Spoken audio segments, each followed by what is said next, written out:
നമ്മൾ കേരളം ദാരിദ്ര്യമുക്ത സംസ്ഥാനം എന്ന പ്രഖ്യാപനം വന്നു. പക്ഷേ അതിദാരിദ്ര്യമുക്തം. അപ്പോൾ എന്നാലും കേവല ദാരിദ്ര്യം ഇപ്പോഴും ഇവിടെ ഉണ്ട് എന്ന് പറയുന്നു. അപ്പം ഇവിടെ സാധാരണക്കാർക്കും അത്യാവശ്യം ജീവിച്ചു പോകാനുള്ള പണം, ഒപ്പം തന്നെ ഒരു മാന്യമായ സമ്പാദ്യം, ഒപ്പം തന്നെ റിസ്ക് ഇല്ലാതെ കുറച്ച് പണം ഉണ്ടാക്കുക, ഇൻഷുറൻസ്, അതേപോലെയുള്ള കാര്യങ്ങളിൽ ശ്രദ്ധ കൊടുക്കുക, ഇങ്ങനെ കുറേ കാര്യങ്ങൾ ഫൈനാൻഷ്യൽ ലിറ്ററസിയുടെ കാര്യത്തിൽ കേരളത്തിലേക്ക് വരാനുണ്ട്. അപ്പോൾ അങ്ങയുടെ വീഡിയോസ് ഞാൻ കാണുമ്പോൾ പലപ്പോഴും പണവുമായി ബന്ധപ്പെട്ട 9 നിയമങ്ങൾ, അല്ലെങ്കിൽ പണം ഉണ്ടാക്കാനുള്ള മാർഗങ്ങൾ, എങ്ങനെ 3M ഒക്കെ ഞാൻ കേട്ടിട്ടുണ്ട് അല്ലെ, മാനേജ് മൾട്ടിപ്ലൈ എന്നൊക്കെ പറഞ്ഞിട്ട്. അപ്പോൾ ആ മട്ടില് ഏത് സാധാരണക്കാരനും എങ്ങനെയാണ് ഒന്ന് സ്വയം പര്യാപ്തതയിലേക്ക് വരാൻ കഴിയുന്നത്? നമുക്ക് 3 കാര്യങ്ങളിലാണ് ജനങ്ങൾ സ്റ്റക്കായി നിൽക്കുന്നത്.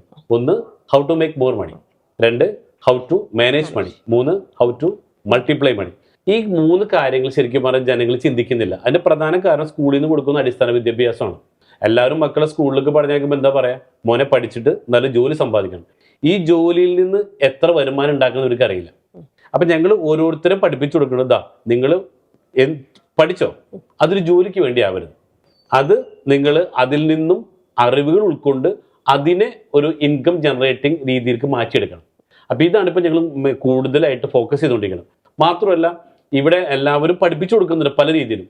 പക്ഷെ ഞങ്ങൾ ചെയ്യുന്നത് അത് കോച്ച് ചെയ്ത് അതിന് കറക്റ്റ് ആയിട്ടുള്ള വഴിയും കൂടെ ഞങ്ങളുടെ കയ്യിലുണ്ട്. അപ്പൊ ആ സ്ട്രാറ്റജി ഉൾക്കൊണ്ടുകൊണ്ടാണ് ഈ ഇന്നോവേഷൻ പ്രൊഡക്റ്റുകൾ വരുമ്പോൾ ഇവർക്ക് ഇതിലൂടെ ഒരു വരുമാനം ഉണ്ടാക്കുന്ന രീതിയിൽ എന്താ പറയാ, ഇവിടെ കേരളത്തിലുള്ള ജനങ്ങൾ വലിയ രീതിയിലുള്ള ഒരു സാമ്പത്തിക പുരോഗതിയിലേക്ക് ഞങ്ങൾക്ക് എത്തിക്കാൻ സാധിക്കും എന്നുള്ളതാണ് ഇതിലൂടെ.